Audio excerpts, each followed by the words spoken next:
तो गाइस जो हमारी इंक्यूबेटर में रौनकें लगी हुई थी वो ऑलमोस्ट अब ख़त्म होने के करीब पहुंच चुकी हैं, क्योंकि गाइस सर्दी बेतहाशा बढ़ने की वजह से ना मुर्गियों ने भी एहतजाज करना शुरू कर दिया है अंडा ना देके, और उसके नतीजे में हमारा इंक्यूबेटर जो है बिल्कुल खालम खाली रह गया है।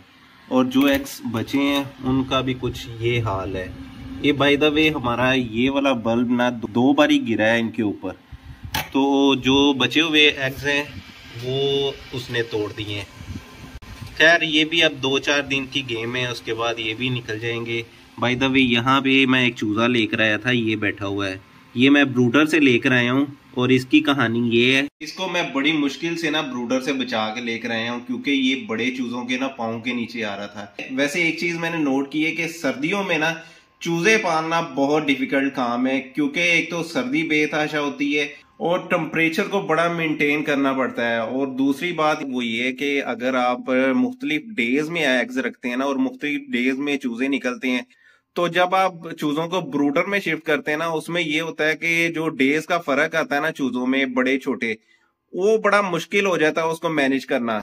तो इसके नतीजे में जो इस तरह के छोटे चूजे होते हैं ना, ये बाय द वे 2 दिन पहले निकला था और ये जो चूजा है ना बड़े चूजों के पाँव के नीचे आ रहा था। हाल इस चूजे को ना मैंने इंक्यूबेटर में शिफ्ट किया है ताकि जो है ना बच सके। वैसे तो 2 चूजे शिफ्ट किए थे, लेकिन एक चूजा जो है ना सुबह लाते सारी यहाँ पे डेड हो गया। ये जो नीचे आप देख रहे हैं ना वाइट वाइट, ये कपड़ा है, ये ह्यूमिडिटी बढ़ाने के लिए ना रखा है। और ये भी पॉट जो है ना इसमें भी मैंने कुछ कपड़ा रखा हुआ है ताकि ह्यूमिडिटी बढ़ सके। आपको पता है कि मेरे इंक्यूबेटर में ना ह्यूमिडिटी कंट्रोल ही नहीं हो पा रही थी, बहुत लो पे ह्यूमिडिटी थी। तो उसका मैंने जुगाड़ ये निकाला है कि इधर जो है ना कपड़ा मैंने रखा हुआ है, उससे थोड़ी सी ना ह्यूमिडिटी बढ़ी है और हमें जो है ना इसका फायदा हुआ है। कुछ दिन पहले चूजे निकले और उसको ना हमने एग ट्रे से उठा के ना हैचिंग ट्रे पे शिफ्ट किया और उसका रिजल्ट जो है ना बहुत बेहतरीन आया, सिर्फ ये थोड़ा सा जुगाड़ करने से। फिलहाल इस चूजे को इधर ही रहने देते हैं क्योंकि ये जो है ना बड़ा बुरे हाल में आया था यहाँ पे। गाइस मुझे छोटा ब्रूडर जो है ना वो इमरजेंसी की सूरत में ना घर में लाना पड़ा है, उसको पिक करते हैं, बाकी बात जाके फार्म पे करते हैं।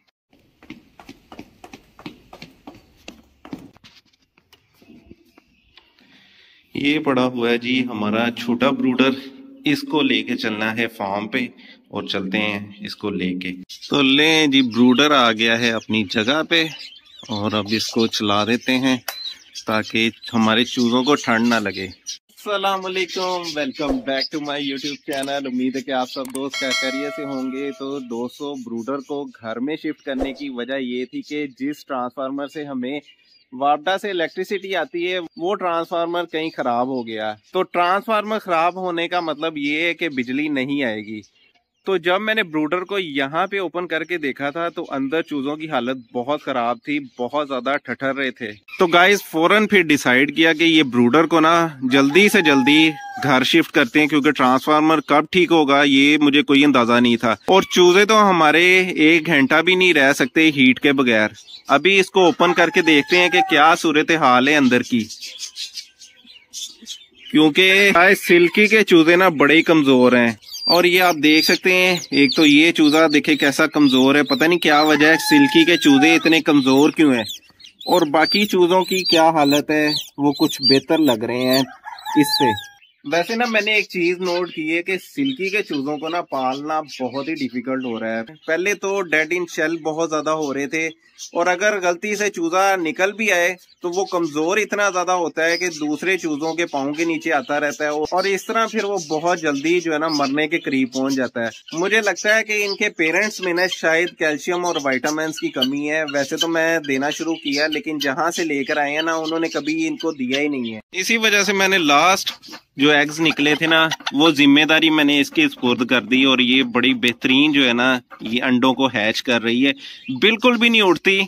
सुबह जब मैं यहाँ पे आता हूँ और दाना डालता हूँ ना बर्ड्स को, तो उस टाइम इसको ना जबरदस्ती बाहर निकालता हूँ केज के, ताकि जो है ना ये यहाँ से कुछ खा पी ले। वैसे तो गाइज मैंने इसका दाना पानी यहाँ पे रखा भी हुआ है इसके बिल्कुल सामने, इसको जब भी भूख लगे ना यहाँ से उठ के खा ले। लेकिन मजाल है कि ये साहिबा उठे अपनी जगह से। इसको जब मैं सुबह आके उठाऊंगा ना तब भी ये उठेगी, उसके बाद ये बिल्कुल जो है ना उठती नहीं है, सारा दिन अंडों के ऊपर बैठी रहती है। और जल्दी जो है ना उम्मीद है कि ये अंडों में से ना बच्चे भी निकलेंगे और ये साहिबा खुद ही पालेंगी, क्योंकि सिल्की का तो मुझे बिल्कुल भी समझ नहीं आ रही कि कैसे चिक्स पाले जाएं। मैंने कहा काफी दिन हो गए चकोर को ना ओपन नहीं किया, तो आज इनको ओपन कर देते हैं, देखे कैसे शरारतें कर रहा है। और इसको निकाला ना तो आज ये जो है ना खुश बड़ा है। इसको जब भी निकाले ना बहुत ज्यादा शोर करना शुरू कर देता है। तो मैं वाह जी वाह, आज मुझे लगता है कि एस्ट्रोलॉब ने ना हमारी बातें सुन ली हैं। शर्म खा के ना इसने एग दे दिया है। क्या भी ऐसी जगह पे है सामने करके जैसे कह रही हो कि भाई बातें ना करो ज्यादा। ये देखो मैंने एग दे दिया है। इसी खुशी में आज इनको भी ओपन कर देते हैं। लो अभी तुम भी क्या याद करोगे, तुम्हें भी आज ओपन कर देते हैं। काफी दिन हो गए हैं इनको ना बाहर नहीं निकाला, तो पहले तो अंडे को निकालते हैं, कहीं ये जो है ना खुशी में यही ना तोड़ दें जो इन्होंने इतने दिन बाद दिया है। आ जाओ भाई बाहर। आते सारी जो है ना दाने को पड़ गई। बाकी गाइस जो ये वाला ब्रूडर बनाया था ना, इसमें भी चूजे कुछ जो बड़े हो गए थे वो मैंने अब यहाँ पे शिफ्ट कर दिए हैं।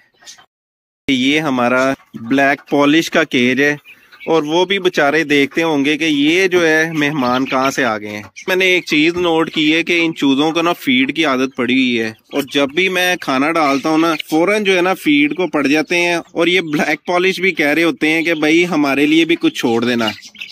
अब इनको मैं दाना डालने लगा हूँ, सारी जो है ना दाने के ऊपर टूट पड़े हैं।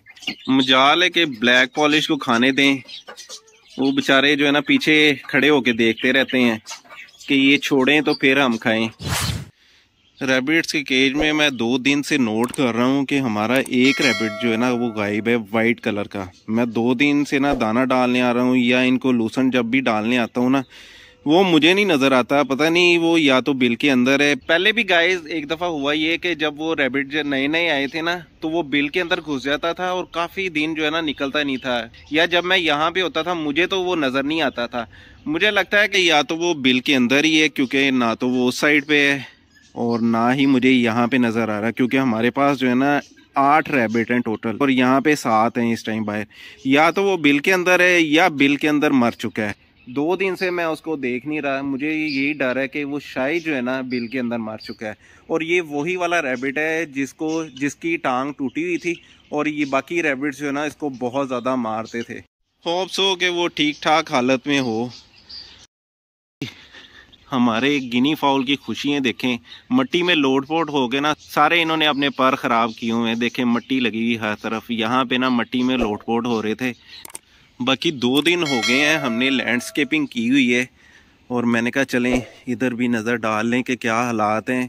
वैसे मैं एक चीज़ नोट कर रहा हूँ कि हमारे प्लांट्स जो है ना जो यहाँ पे लगाए गए हैं वो यहाँ पे लग के ना काफ़ी खुश हैं, क्योंकि कुछ प्लांट्स की तो ग्रोथ रुकी हुई थी छोटा पॉट लगने की वजह से।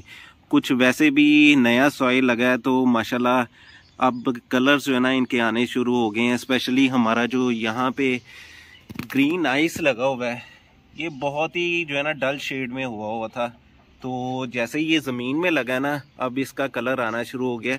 और बाकी भी एस्ट्रोफाइटम और नेटम पे देखें इस पे जो है ना वाइट स्पॉट, खैर कैमरा तो नहीं कैप्चर कर पा रहा वैसा, लेकिन बहुत अच्छा जो है ना इस पे कलर आ रहा है। और बाकी भी हमारे प्लांट्स जो है ना कुछ ही दिन में मज़ीद बेहतर हो जाएगी, इसकी ग्रोथ भी बेहतर हो जाएगी।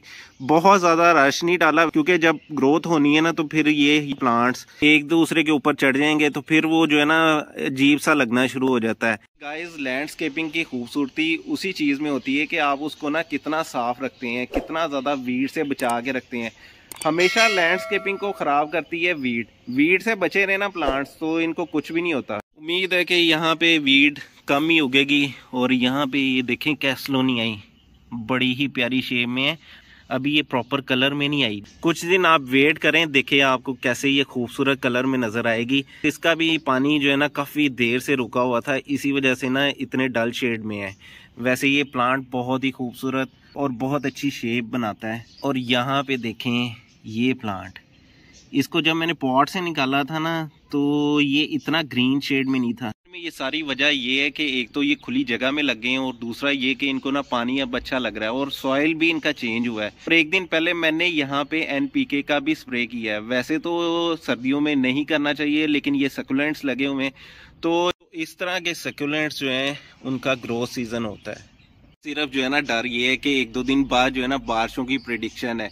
मैं ये सोच रहा हूँ कि बहुत ज़्यादा बारिश ना हो जाए। वैसे तो कुछ नहीं होगा लेकिन मुझे थोड़ा सा डर है कैक्टस का, क्योंकि गाइस जब ज़्यादा बारिश होता है तो ज़्यादा पानी आता है तो इस तरह के कैक्टस जो है ना फिर उसका रोट होने का चांस होता है। दोस्तों मैंने अपनी तरफ से स्लोप तो बहुत अच्छी बनाई है ताकि जितना भी पानी लगे ना वो सारा स्लोप की वजह से ना नीचे आ जाए, ओवर वाटरिंग ना हो। बहरहाल अब देखते हैं जिस दिन बारिश होगी कि कितनी बारिश होती है। तो दोस्तों इस वीडियो को करते हैं यहीं पे ख़त्म। उम्मीद है कि ये वीडियो आपको अच्छी लगी होगी। वीडियो अच्छी लगे तो लाइक ज़रूर कीजिएगा। मेरे चैनल एक्सोटिक प्लांट्स एंड पेट को सब्सक्राइब भी कीजिएगा। अपना और अपने इर्द गिर्द लोगों का ख्याल रखिएगा। अल्लाह हाफिज़।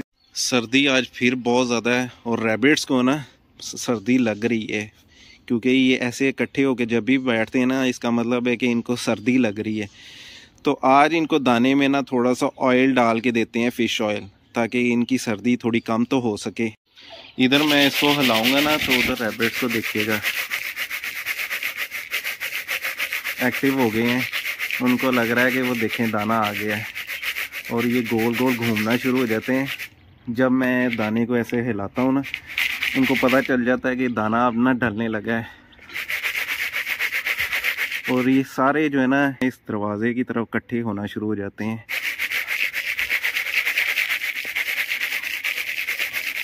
दाना डालना है और इन्होंने ना ट्रे ये फेंकी है। जाओ पहले ट्रे वो उठा के लेकर आओ इधर, फिर दाना डालूंगा। वो कह रहे हैं जी खुद ही उठाओ, ये हमारा काम नहीं है। कहाँ पे इन्होंने कर दिया है। अब यहाँ से ट्रे उठाने के लिए ना कोई चीज़ लानी पड़नी है। चलें ये ट्रे भी उठा लेते हैं और आज इसको ना वॉश भी कर लेते हैं। ये तो इनकी बड़ी फेवरेट चीज़ है, बड़े मज़े से खाते हैं। कैसे कड़क कड़क की आवाज़ें आ रही हैं इनके मुंह से, पूरे मज़े लेके खाते हैं।